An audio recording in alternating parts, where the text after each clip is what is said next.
کرتے ہیں، دیکھتے ہیں کہ کون سے خوش نصیب کالر ہمارے ساتھ ہیں۔ جی السلام علیکم۔ جی وعلیکم السلام جی حضرت صاحب۔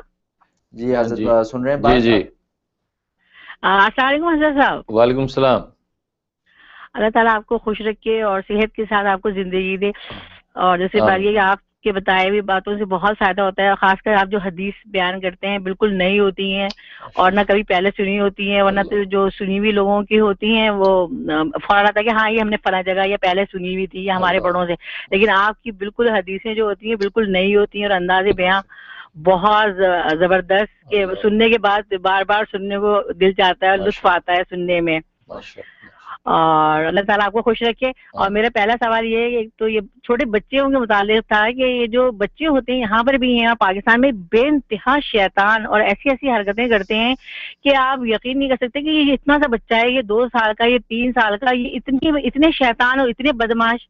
اور دوسرا سوال ایک میرا یہ تھا کہ خواب میں اگر شیر یا سانپ اپنے کلر سے اگر ہٹ کے جیسے کہ وہ فیروزی کلر یا اس میں نظر آئے تو اس کی تعبیر کیا ہوگی؟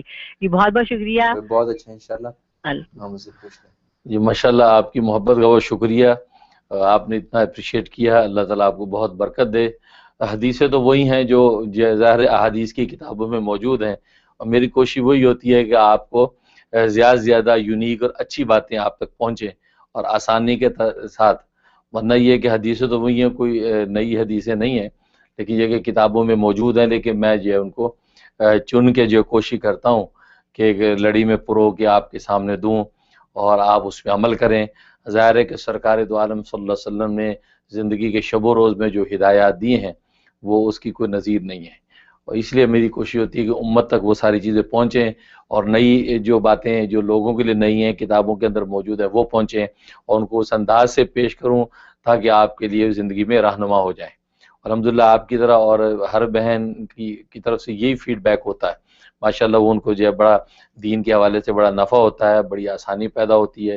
میری کوشش بھی یہی ہے کہ آسانی کے ساتھ دین کی منزل پہ انسان چلتا رہے، اور جیسے حدیث میں بھی آتا ہے دین و یسرون، دین بہت آسان ہے، بہت آسان ہے، بس اس کی آسانی آپ لوگوں پہ ظاہر ہو، میری کوشش یہ ہوتی ہے۔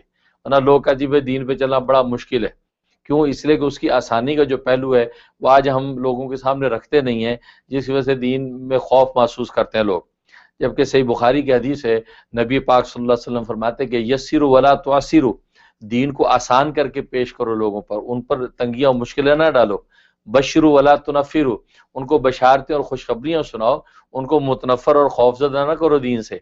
تو میری کوشش یہی ہوتی ہے کہ میں آسانی کے ساتھ دین کو خوشخبری بنا کر آپ کے سامنے رکھوں، اور الحمدللہ آپ حضرات ماشاءاللہ اس کا اچھا فیڈ بیک اور پذیرائی دیتے ہیں، اس سے اور مجھے حوصلہ ہوتا ہے کہ میں اور اچھی سے اچھی چیزیں آپ کے سامنے رکھوں، اندر میرے لیے بھی صدقہ جاری ہو۔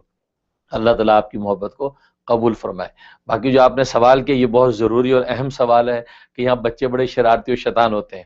اصل میں بات یہ نہیں ہے، بات یہ ہوتی ہے کہ یہاں پر بچے جو ہے وہ ایکسٹرا ذہین ہوتے ہیں، دماغی طور پہ قلبی طور پہ ایکسٹرا ذہین اور سٹرونگ ہوتے ہیں ہمارے ملکوں کے اعتبار سے۔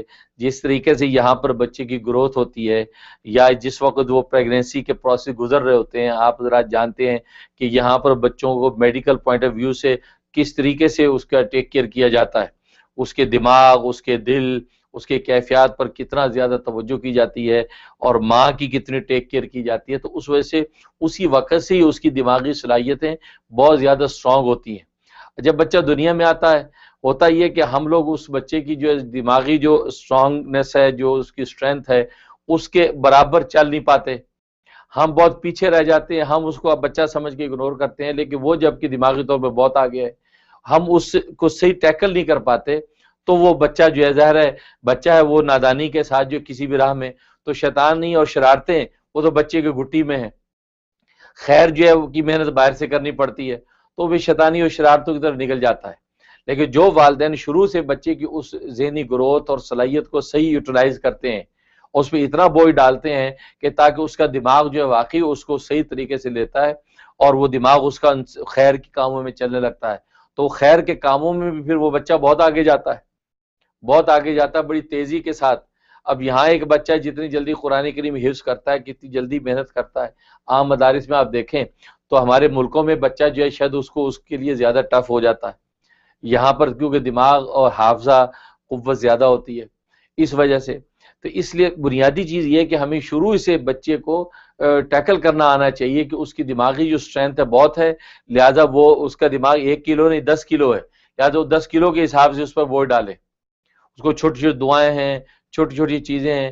ہم سوچتے کوئی بات نہیں 6-7 سال کا ہو جائے کہ تب پڑھا دیں گے، لیکن یہ بچہ جو ہے نا ابھی سے 3 سال کا بچہ ہے، ابھی سے اس کا دماغ جو 6 سال کا کام کر رہا ہے تو اس کو ابھی سے کام میں لگا دو. تو اتنا بوجھ ڈلے، اس کی وجہ سے یہ ہوتا ہے کہ وہ، اور یہی وجہ ہے کہ عام جو اسکولوں کے اندر بچے جب جاتے ہیں تو وہاں ٹیچر جو ہے ان کی جو ہے وہ دماغ کو یوٹیلائز کرتی ہے، زیادہ ان پہ بوجھ ڈالتی ہے. نتیجہ یہ کہ بچہ بہت جلدی اڈاپٹ کرتا ہے، جلدی سیکھتا ہے. تو شروع سے بس اس کو جس طریقے سے آپ لے کے چلیں گے تو انشاءاللہ بچہ اسی راستے پہ لگے گا. اور باقی یہ کہ کچھ انوائرمنٹ کا بھی اثر ہوتا ہے کہ یہاں جس طریقے سے بچوں کو ایک رائٹس حاصل ہیں، جیسے ایک آزادی حاصل ہے، نہ کان کھینچ سکتے ہیں، نہ جو ہے تماچا لگا سکتے ہیں، تو جناب ڈرتا ہی رہتا ہے آدمی کہ یار 911 کال نہ ہو جائے یا بچہ ہی شکایت نہ کر دے. تو اس وجہ سے بچہ منہ زور ہو جاتا ہے، اور بچہ چونکہ نادان ہے لہذا نادانی کی راہ اختیار کرتا ہے. تو ہمیں لگتا ہے کہ یہ بڑا شرارتی ہو گیا ہے، جبکہ ہمارے ملکوں میں ذرا کان وان کھینچنے کی اجازت ہے، وہاں چپت چپت لگ جاتی ہے تو بچہ جو ہے اپنے دائرے میں رہتا ہے. تو اس وجہ سے ہمیں لگتا ہے کہ بچہ بڑا شریف ہے. اس وجہ سے ان چیزوں کا لحاظ رکھنا چاہیے. تو بچے پر اس لیے ایک بزرگ گزرے مولانا رضی الدین صاحب فخری رحمۃ اللہ علیہ، تو ان کی ایک بڑی اچھی کتاب ہے تم مسکراؤ تو سب مسکرائیں، تم مسکراؤ تو سب مسکرائیں. یہ کتاب پڑھنی چاہیے. یہ ایک انسانی اور بچے کی نفسیات پر بڑی زبردست کتاب لکھی انہوں نے، بڑے عوامی انداز میں لکھی ہے. اس کے اندر انہوں نے یہی کہا ہے کہ بچہ جب شرارت کرے تو شرارت اس کی گھٹی میں. اب والدین کی اب سمجھداری ذہانت یہ ہے کہ اس کو بجائے اس کی کہ اس کو اس سے روک دیں، اس کو ڈائیورٹ کریں، اس کو اس شرارت سے ڈائیورٹ کریں کسی خیر والی شرارت کی طرف، خیر والے کام کی طرف اس کو ڈائیورٹ کر دیں. تو نتیجہ یہ ہے کہ وہی بچہ کہ جو وہ شر کی طرف شرارت کر رہا تھا وہ خیر کرنے لگتا ہے. ایک بچہ شور مچا رہا ہے تو شور مچا رہا ہے تو اس کو شور مچانے کے بجائے اس کو جو خیر کی طرف موڑنے کے لیے اس کو کسی دعا کہلوا دو. انہوں نے کہا اچھا دودھ پینے کی دعا پڑھو، تم دودھ پیتے ہو نا فیڈر میں، یہ دعا پڑھو. وہ دعا اس کے منہ پہ چڑھا دی، یہ علی باتا شروع کرا دیا، 1 2 3 بھائی زور زور سے گنتی گنو. تو وہی شور شرابہ جو شرارت پہ کر رہا ہے وہ ایک چیز گننے میں لگ جائے گا، علی باتا سا کا شور مچائے گا، 1 2 3 کا شور مچائے گا، یا کوئی پوئم ہے کوئی نظم اس کو لگا دی تو وہ نظم شور مچا مچا کے گائے گا. تو اس کی تعلیم بھی ہو رہی ہے، تو شور مچانے کا جو اس کا ایک اندر جذبہ اٹھا ہوا ہے وہ بھی پورا ہو رہا ہے، وہ تسکین بھی ہو رہی ہے. تو ڈائیورٹ کریں، ازالہ نہ کریں، امالہ کریں. عربی میں اس کو کہتے ہیں ازالہ، کہتے ہیں کسی چیز کو ختم کر دینا، امالہ کہتے ہیں اس کا رخ موڑ دینا. جب بڑا اچھا قصہ مجھے یاد آیا کہ ایک جو ہے وہ شخص گزرا تو ایک عالم گزرے تو ایک بزرگ کو دیکھا، اس بزرگ کے سامنے ایک بچہ رو رہا ہے. تو عالم نے پوچھا یہ بچہ کیوں رو رہا ہے؟ تو اس بزرگ نے کہا کہ اصل میں اس کے پاس کھلونا تھا، کھلونا مورتی تھی، کھلونا تھا، تو یہ کھلونا میں نے لے کے توڑ دیا تو اس لیے یہ رو رہا ہے. تو ان عالم نے کہا کہ آپ نے کھلونا لے کے توڑ دیا تو یہ رو رہا ہے، تو یہ توڑا کیوں آپ نے؟ تو کہنے لگا حدیث میں آتا ہے کہ من رآ منکرن فلیغیرہ بیدی، کہ جب بھی کوئی برائی دیکھو تو اس کو جو ہاتھ سے بدل دو. تو لہٰذا جو ہے وہ یہ حدیث میں چونکہ آتا ہے لہٰذا میں نے جو ہے نا وہ اس کو توڑ دیا. تو اس عالم نے بڑی اچھی بات کہی کہ یہاں نبی پاک صلی اللہ علیہ وسلم نے یہ فرمایا کہ من رآ منکرن، جب کوئی برائی دیکھو، کوئی بری چیز دیکھو، فلیغیرہ بیدی، اپنے ہاتھ سے اس کو تغییر کر دو، بدل دو، تبدیل کر دو. فلیکسرہ بیدی تو نہیں کہا توڑ دو، تو نہیں کہا، کسر کا لفظ یوز نہیں کیا، تغیر کا لفظ یوز کیا ہے کہ اس کو توڑ دو تو نہیں کہا نبی نے کہا کہ موڑ دو. موڑنے کا مطلب یہ تھا کہ اس بچہ جو کھلونے سے کھیل رہا ہے، تم اگر اس کو مورتی سمجھ رہے ہو تو اس کی ذہن سازی کرو، اس کو بتاؤ کہ دیکھو بیٹا اس میں یہ قباحتیں ہیں، ہمارے پروفٹ نے یہ کہا ہے، یہ مسائل ہیں. تو اس کی ذہن سازی کرو، پھر محبت سے کوئی اور چیز کا عنوان پیدا کر کے اس کو ادھر موڑ دو اور وہ کھلونے کا بھول جائے. اب آپ اس کا کھلونا جو بھی چھپا دو. یہ لیکن آپ نے کھلونا توڑ دیا، اس کا نتیجہ کیا ہوا؟ یہ بچہ رو رہا ہے، گویا کہ اس کے دل میں اس کھلونے کی چاہت محبت اور بڑھ گئی ہے. اب جب بھی موقع ملے گا وہ اس کھلونے کو حاصل کرے گا اور جو پھر کھیلنے لگے گا. صرف تو اس لیے اس کی دل کے اندر ہی آپ ایسا پیدا کر دیں نفرت، وہ خود کہے کہ یار یہ برائی ہے، مجھے یہ نہیں کرنی ہے. تو اس لیے نبی نے بھی کسر کا لفظ یوز کیا نہیں کیا، تغییر کا لفظ یوز کیا. تو دیکھو یہ ہوتی ہے حکمت اس بات کی کہ نبی کہتے کیا ہے، کہ نبی کی بات کی حقیقت کو، علم کو پہچاننا بھی ایک بات ہوتی ہے اس لیے آج یہ صورتحال ہے کہ ہم جو بچوں پر اہمیت تشدد شروع کر دیتے ہیں، یہ نہیں دیکھتے کہ اس بچے کو اب ہمیں توڑے نہیں، اس کے جذبات توڑے نہیں، اس کے جذبات موڑے. تو بس توڑنے اور موڑنے کا فرق ہے. آج ہم یہ چاہتے ہیں کہ بچہ بڑا شیطان شرارتی ہے، لہذا ابھی اس کو چاہیے تسبیح ہاتھ میں لے کے بیٹھ جائے. بچہ تو بچہ، اس نے تسبیح کیوں ہاتھ میں لینی ہے؟ وہ مجھے یاد آ گیا امام الہند حضرت عبدالحی لکھنوی رحمۃ اللہ علیہ، بہت بڑے محدث گزرے ہیں. 18 سال کی عمر تھی کہ جامع المنقول والمعقول ہو گئے تھے، بہت بڑے محدث بن گئے تھے، اور چٹی داڑیوں والے بزرگ ان کے سامنے حدیث پڑھتے تھے.